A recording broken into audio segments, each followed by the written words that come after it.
Hey. Welcome back to Tinkering with Create. If you're new here, I'm High Times with Ty, your local redstone and dropout turned mechanical mastermind. Stuck with bad internet, but blessed with big ideas. In the last episode, we got things blowing in the wind. Literally, 3 big ol' windmills to kick off our power setup and laid the groundwork for our starter home. And yes, I use a schematic cannon because nothing says home sweet home like controlled explosions. But now it's time to take things a step further.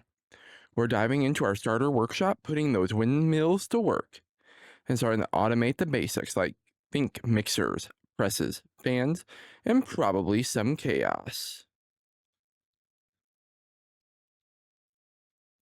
So buckle up, grab a snack, and let's see how much we can tinker without blowing something up. Let's get started. Alright, first thing I'm doing is getting power to every single corner of this basement. I got 3 big windmills up top and I'm chaining them together with chain conveyors. These things are perfect, just like jumper cables, except they actually look nice in Minecraft. And I'm pretty sure I don't have enough chain. We'll see though. Yep, told you I didn't have enough, so let's make some ups real quick. Iron nugget, boom. Here we go. Let's go ahead and plug this in. There we are. Perfect. From there, we need to figure out how we're gonna run power. Am I gonna run through the wall? Let's figure this out. But maybe we should speed up this power because the windmills are moving, but they're not moving. They're not making stuff fast. So I think we should make a precision mechanism. The first time doesn't go so hot. We end up with a piece of plate, some scrap with that 20% chance of not getting one. Ugh. We went ahead and whipped everything together real quick and we redid the craft, hoping and crossing our fingers that this time it worked. And just as I hoped, it works. So there we are able to create a rotational speed controller. Let's go. But I need brass casing in the sleep. Don't want to deal with mobs right now. Boom. Binga boom. There we go. Let's speed this up to 256 RPM, the absolute max create speed. This is where things start moving fast. Plates are flying out, gravel's getting clean like there's no tomorrow. Wait, that might be a spoiler for what's to come. I run the power straight through the wall here, and anywhere there's exposed shaft, I slapped an andesite casing on it. And boom. Let's move on to the first machine. Okay, power sorted. So we're tackling something that's more of a quality of life upgrade than a machine. A never-ending supply of lava for the smeltery. First, I'm digging out a hole 3 blocks deep right here. Then I'm expanding the smeltery footprint by 1 block in width. Why? More smelting power, more space, more molten goodness. Now for the fun part. We're going full vanilla tech here with a dripstone lava farm. Lava source blocks on top, pointed dripstone hanging underneath, and cauldrons catching every last drop. But here's the twist. Instead of me running back and forth with buckets like it's the Minecraft Stone Age, I'm hooking up pumps and pipes to feed the smeltery tank automatically. That means no matter what I'm smelting, whether it's ores, alloys, or random junk I decided to toss in there, I will never run out of lava again. It's the convenience upgrade I didn't know I needed until now.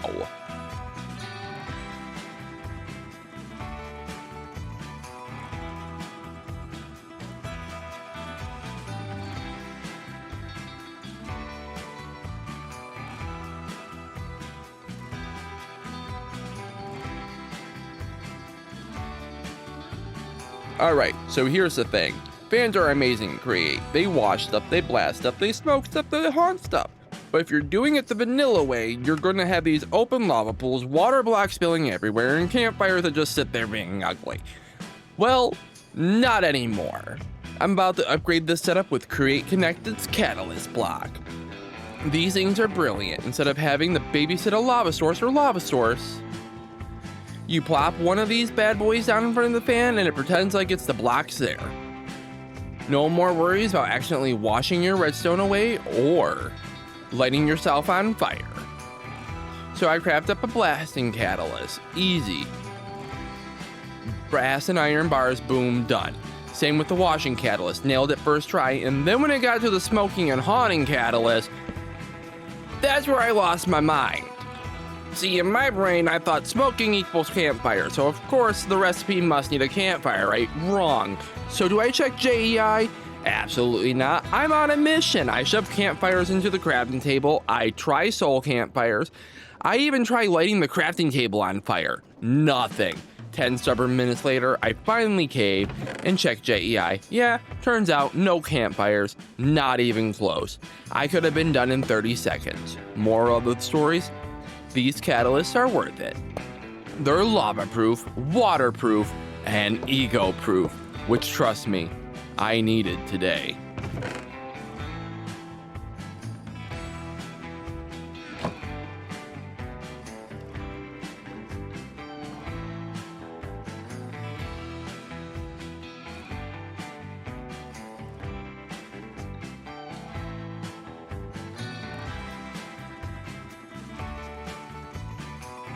Now that I've got my shiny new catalyst block, it's time to put them to work.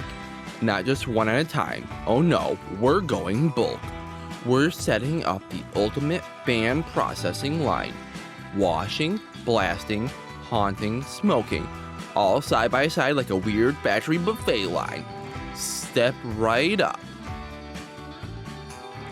Get your items washed, roasted, cursed, and smoked all in under 30 seconds. First step is power. I'm chaining these into the basement with some good old chain drive. Nice and compact, no necessary shafts or zagging anywhere. Then each fan gets a machine catalyst block, so I don't have to deal with runaway lava or splashing water spills.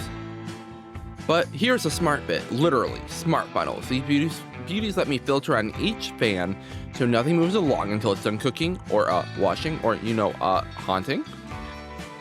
No more raw gravel sneaking past without turning into flint. No more haunting. Half hunter items, yeah, that's the thing. Now with this setup, I can dump into a chest of mixed ores and random junk, and it just flow down the line. Clean, melted, spooky, and smoky, and alright, things are about to get loud down here, because it's time to introduce the basement's next big star, the triple machine press Y3. Simple. One press is good. 2 presses are great, but 3 presses, that's the kind of overkill that makes me sleep better at night. Each one of these have its own specialty: metal plates, cardboard, and basically anything else I can flan that doesn't involve a liquid. If it fits under the press, it's getting boinked. I wire them up to the main power grid, speed them up to max RPM, and instantly bonk, bonk, bonk, we're in business. That's the sound of productivity or tinnitus, maybe both. With 3 presses running at once, I can crank out plates for machines, cardboard for packaging or questionable interior design choices, and keep flowing without having to swap recipes constantly. It's like having 3 tiny, very polite blacksmiths working in perfect sync, except they never take breaks and they don't complain about workplace safety. So yeah, welcome to the Boink Factory. Ear protection optional, but highly recommended.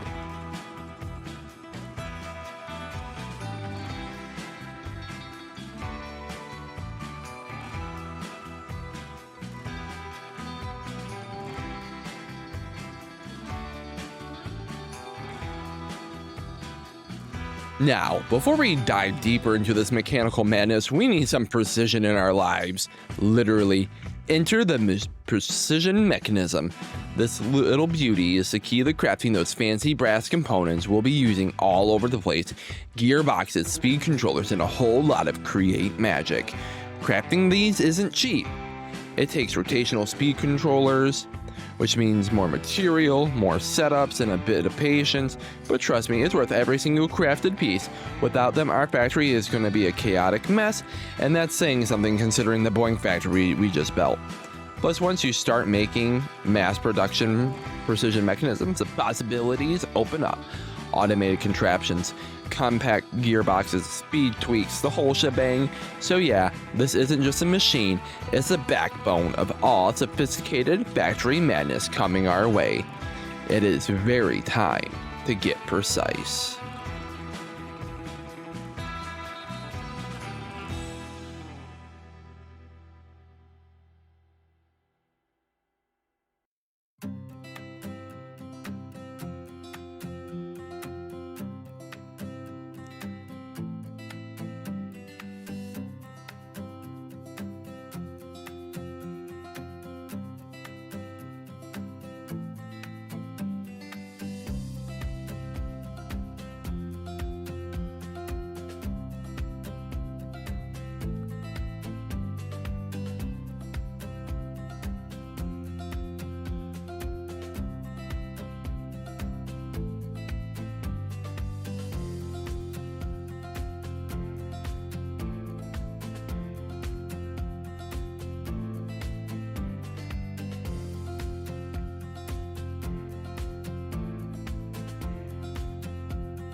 Now it's time to see the precision mechanism machine in action. Let's craft up some of those precision mechanisms I mentioned, because we're going to be needing them for our very next, well, not our next build, the one after that, because we need some brass gearboxes to switch that rotational force in at least 2 of the next machines.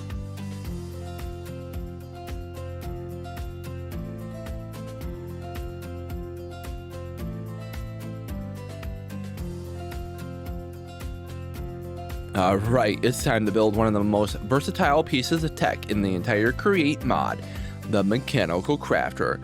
Think of it like a regular crafting table, but supercharged, synchronized, and with way more style. We're talking a grid of these bad boys working together to pull off the kind of recipes that make a normal crafting bench cry in the corner. Now that we've got it set up, we can finally tackle those larger multi-step creations that just aren't possible anywhere else. What does that mean for us? Oh, you know, it's just the possibility of making potato cannons, extendo grips, and all the other ridiculous yet glorious gadgets. That's what really makes life in this world worth living, because nothing says technology progress like launching tubes at hyper velocity. But for now, the real goal here is to prepare for our next machine, the crushing wheels. These monsters can only be built in a 21 block machine mechanical crafter. That's why we went big here. So yes, we're not just building a crafter, we're building the gateway to some of the most important automation we will ever need to set up in this world.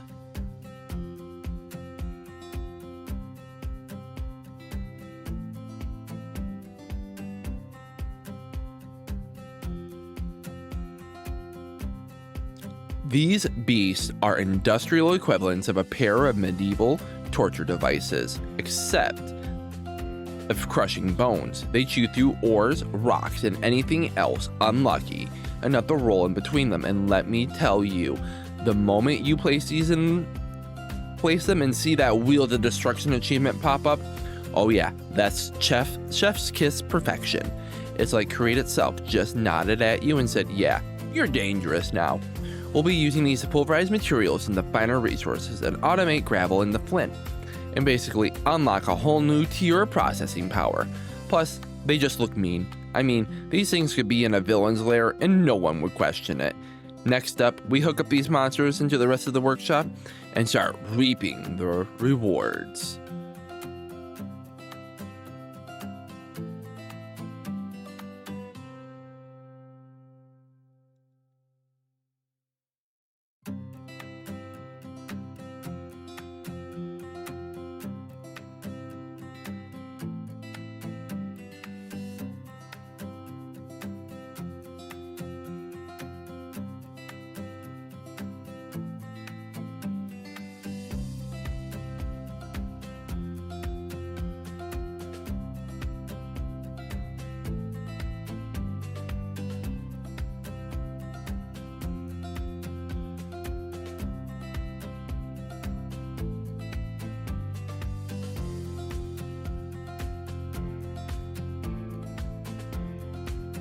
Alright, next up on our ever-growing basement of madness, the water and oxidizing station.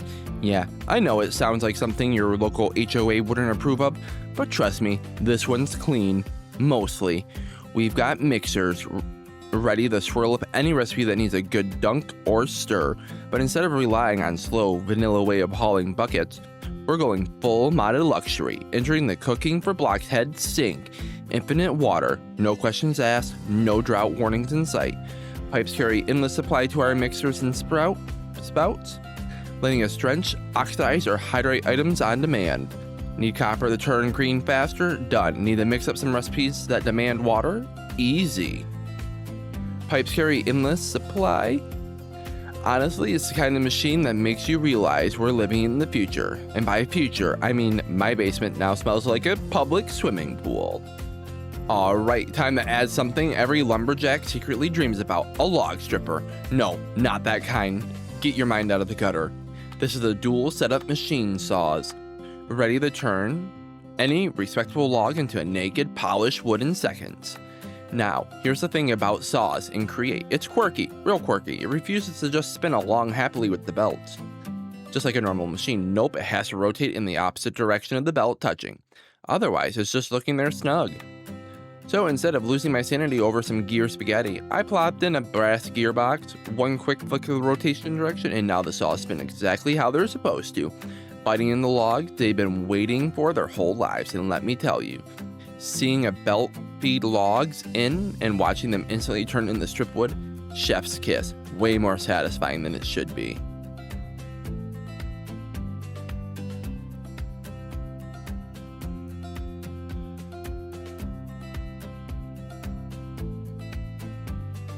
Alright, confession time. My storage situation has started to look like a garage sale gone horribly wrong. Random chests everywhere, drawers stacked like there's playing Jenga with my sanity. And thankfully, the latest Create 6 post-production came to the rescue. They introduced this beautiful thing called the stock ticker. Think applied energistics or refined storage, but stripped down. No fancy auto crafting yet, but trust me, there are ways to make it happen down the road. And you know, I'm going to do something ridiculous with it later. So here's what I did. I dropped in a large vertical vault from the Vibrant Vaults mod, the save space, hooked it all up, and now everything's neat, tidy, and so gloriously industrial looking. Now to make it even better, I politely relocated a couple villagers, sat them down to a stock ticker, and just like that, instant access to my vault inventory.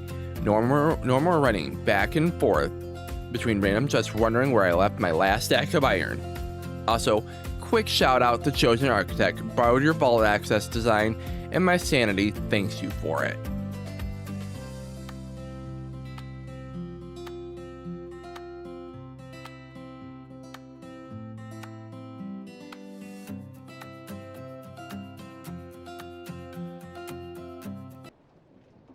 Okay, so remember how at the start of the video,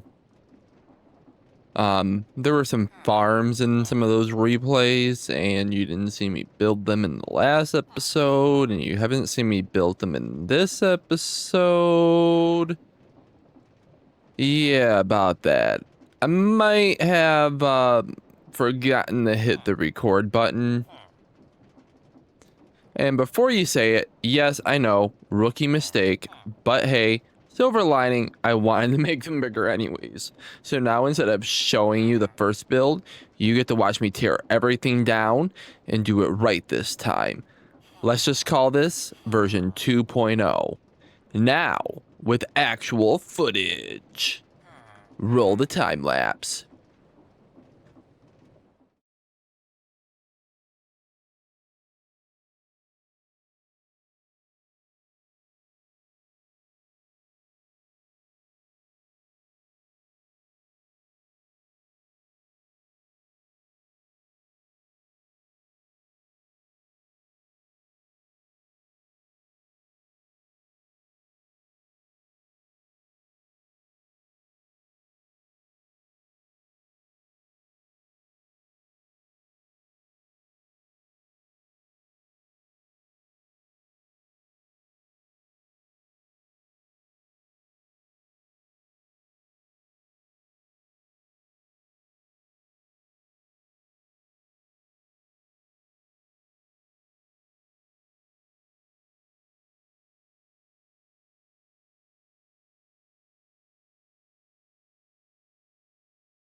So, quick question for you all. Have you noticed something about the base? No? Look a little closer. Oh, well, hold on. I must have turned on some machines. Yep, every machine is not running. Specifically, like, look at the crushing wheel. It's not that they're broken or I forgot to hook them up. Nope, the truth is, with the amount of machines I've crammed into this place, I need a whole other windmill just to have everything running at once. And as much as I love building windmills, I'm not in a rush to fill the entire skyline with spinning fans just yet. So here's what I did. I set up a system using redstone links and clutches to control which machines are getting powered currently. Flip a switch, one starts. Flip another one gets the juice. Classic create mechanics. Just applied to keep things organized and, well, not explode my stress units because we are currently using 16,000. That's what we have available. We're using 33% of our power currently. So, this way I can keep running on the windmills we already have for a while longer, and only upgrade when I really need to. It's efficient, it's clean, and it keeps me from having to expand power before I'm ready. Plus, it's honestly kind of satisfying to walk over, flip a lever, and watch a specific machine roar to life like I'm running some kind of steampunk factory. Yes, I said it. Steampunk factory. Yeah! All right, let's talk numbers. Because the stats for this episode are a little wild. First off, we pulled in over 3,000 kelp with our farm.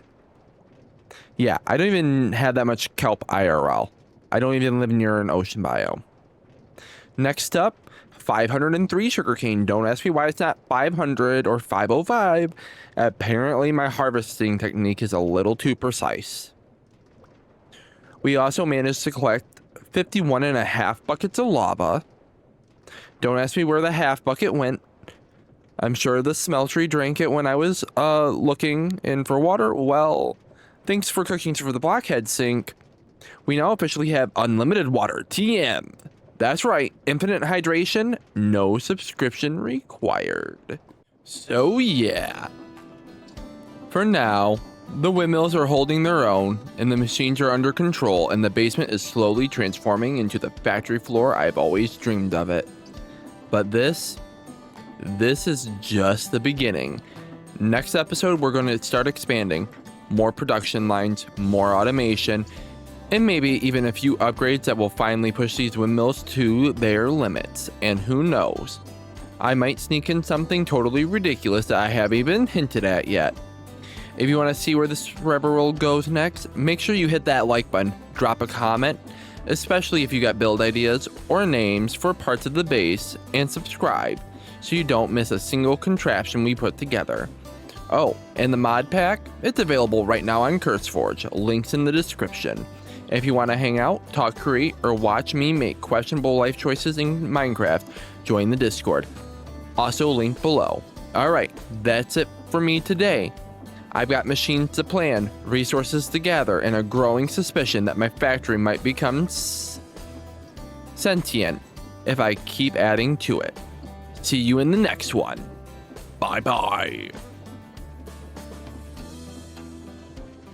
Oh, before I go, I'm happy to report that the Windmill union negotiations are going well, and we've agreed on a fair RPM, extra maintenance day, and a strict no working in thunderstorm policy.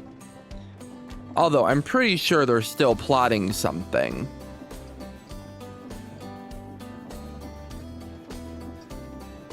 Yeah, they know I'm talking about them.